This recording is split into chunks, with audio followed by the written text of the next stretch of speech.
What's good, YouTube? It's your boy, Blue Blood Sports TV, and I'm back at y'all with another one. So,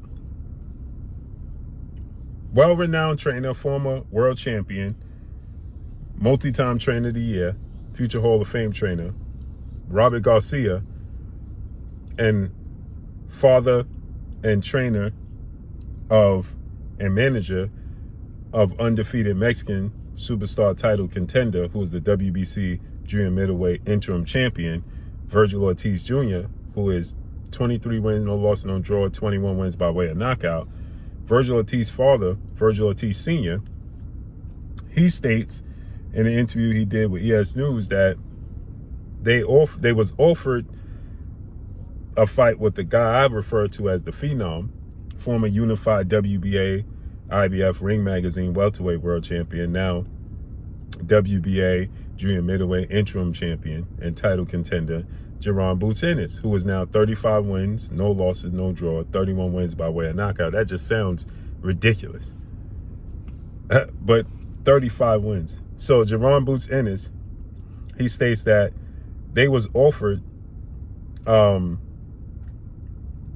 times to face off against Jaron Ennis, and they had to accept, is what he stated. He stated that they had to accept the fight with Jaron Ennis because the money was so ridiculous, the payday that His Excellency Turki Al-Sheikh was offering, that there was no way they could turn it down either time, so they had to accept.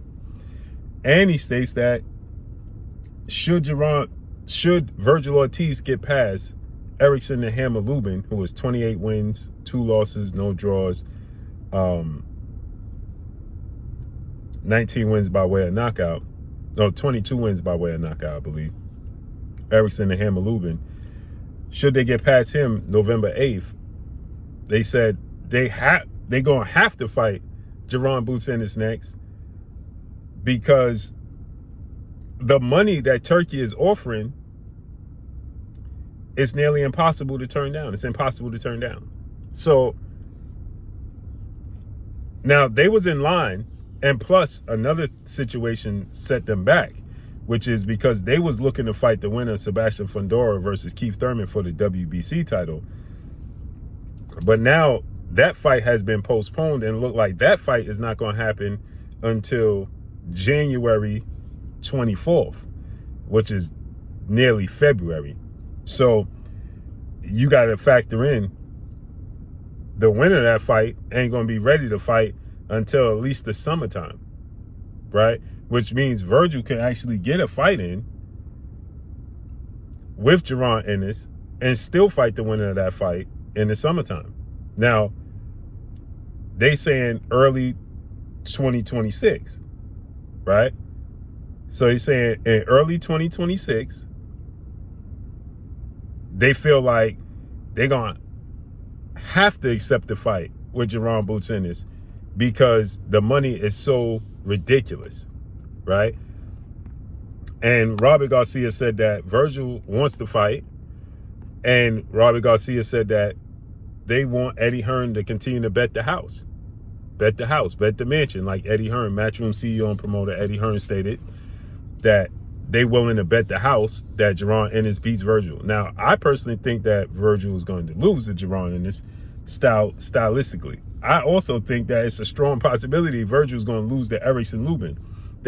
Erickson Lubin is, make no mistake about it, he's a measuring stick to see how Virgil matches up with Jaron Ennis. Virgil Ortiz is 5'10" with a 70-inch arm reach.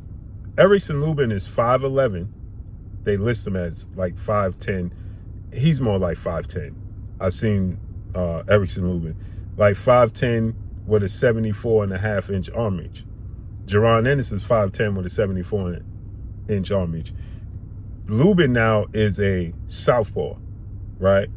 Jaron Ennis is a switch fighter. He switches from southpaw to orthodox, but he does all his damage, don't get it twisted, in the southpaw stance, right? So he was orthodox for a little while against Usima Lima this past fight. And then he quickly switched to southpaw, and he got Lima up out of there in the first round, dropped him 3 times, then stopped him in the first round. He's predominantly a southpaw, like Terrence Crawford, right? They get comfortable in the southpaw stance. So with that said, they're using Lubin, who's a southpaw, same height, same arm reach, probably slightly longer arms than Jaron is. Very athletic, very explosive, with power, accurate, as a measuring stick. How are they going to gauge this fight? How Virgil deal with somebody that high level of caliber of a fighter? Don't get it twisted. Lubin only lost to Jermell Charlo, who was the best 54-pounder in the world, and the undisputed champion. And Lubin lost then to Towering Inferno, Sebastian Fundora. And he's the first one to drop Sebastian Fundora. And he was outboxing Fundora, and then he stopped listening to well-renowned trainer Coach Cunningham and started just brawling with Fundora, right? Trading with him instead of boxing and moving, right? He started just trading with him, fighting on the inside. And he ended up looking like the Elephant Man when it was over. Bad loss. But those are the only 2 losses that Lubin has in his career. So take that into consideration. He only lost to Fundora's arguably the best 54-pounder in the world right now, the former unified champion. And Jermell Charlo was undoubtedly the best 54-pounder in the world. So they saying that the money that Turki is offering is so much that they can't turn it down. So they saying that Turki Al-Sheikh is making offers they can't refuse, and they got to accept the fight, which is great news to me, because I've been wanting to see Virgil versus Jaron Boots Ennis for years, and now we're finally going to get it. Hallelujah. Hallelujah. Let's see it.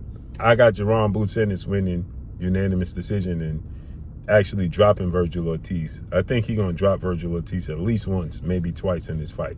Just so athletic, so explosive. Great fight, man. Great fight. So let's see how this unfolds and plays out, man. But let me know what y'all think. Drop a comment in the comment section. Follow me on Instagram at Blue Blood Sports TV. All one word. It's your boy Blue signing off. I'm gone. Peace.